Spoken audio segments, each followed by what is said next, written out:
Hi everybody, this is Kim George from Kim Likes to Color or Snickerdoodling LLC on Instagram, and I just wanted to say thank you for tuning in for my very first ever YouTube video.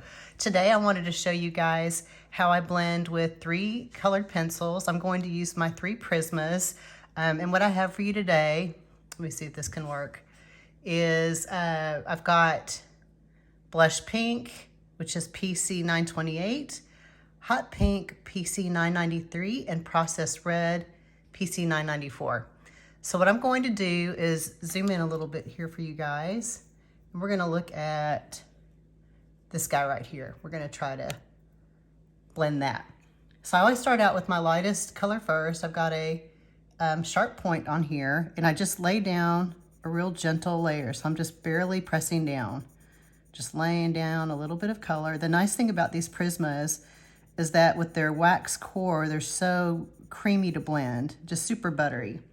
Next, I'm gonna take the hot pink, and I don't know if I'm doing this right in focus or not, but thanks for hanging in there with me. Carrie K, if you're watching, I hope you're grading me on a curve.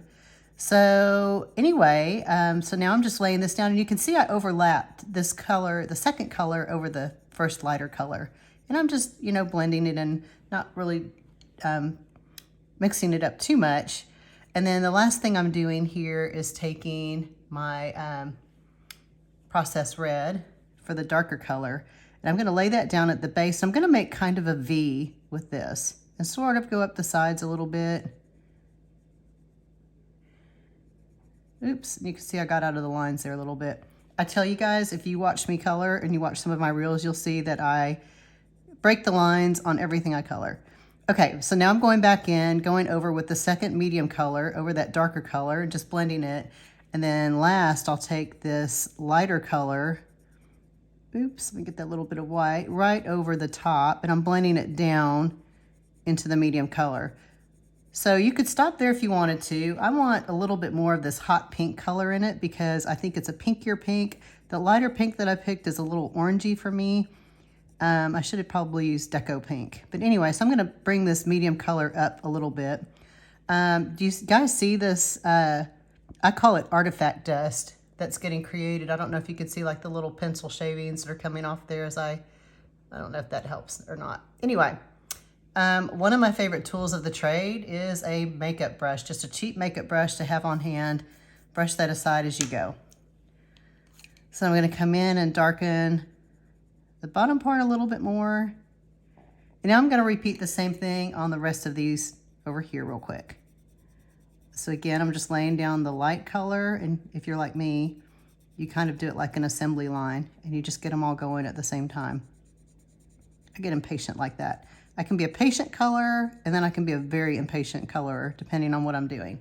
By the way, this page is from my second book, Lighthearted Mandalas, Volume 2. Available on Amazon. Let's see here. So just going in, again, you can see I'm coloring over the lighter color, just kind of blending it in. And since I'm doing this, I'm just going across the lines because I don't really care about that.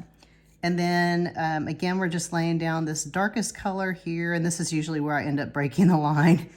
I know people that are OCD probably watch my reels and cringe sometimes, but I'm sorry, it's not on purpose. Now what you could do is you could bring this color up and kind of accent these little creases a little bit.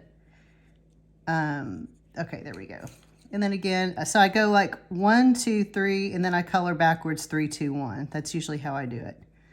And I sort of break the rules with Prismas. I know with Prismas, you're supposed to like lay down a lot of light layers.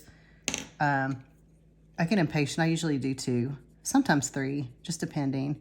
But I find that for what I'm doing, that's usually enough. By the way, you could tell that, there we go. Let's take a look at that. How does that look, guys? Oops, I see that I took that off center. One thing you can see is that this page is not in the book. What I did was I copied it and printed it out on a piece of premium cardstock. And I will tell you, it makes a huge difference when you're coloring.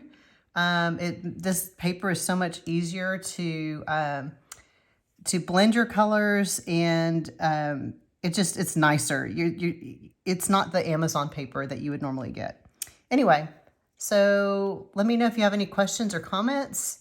You can just leave them in the comment section below. Again, this is my first ever YouTube video, so thank you for joining me, and I look forward to chatting with you guys. Bye-bye.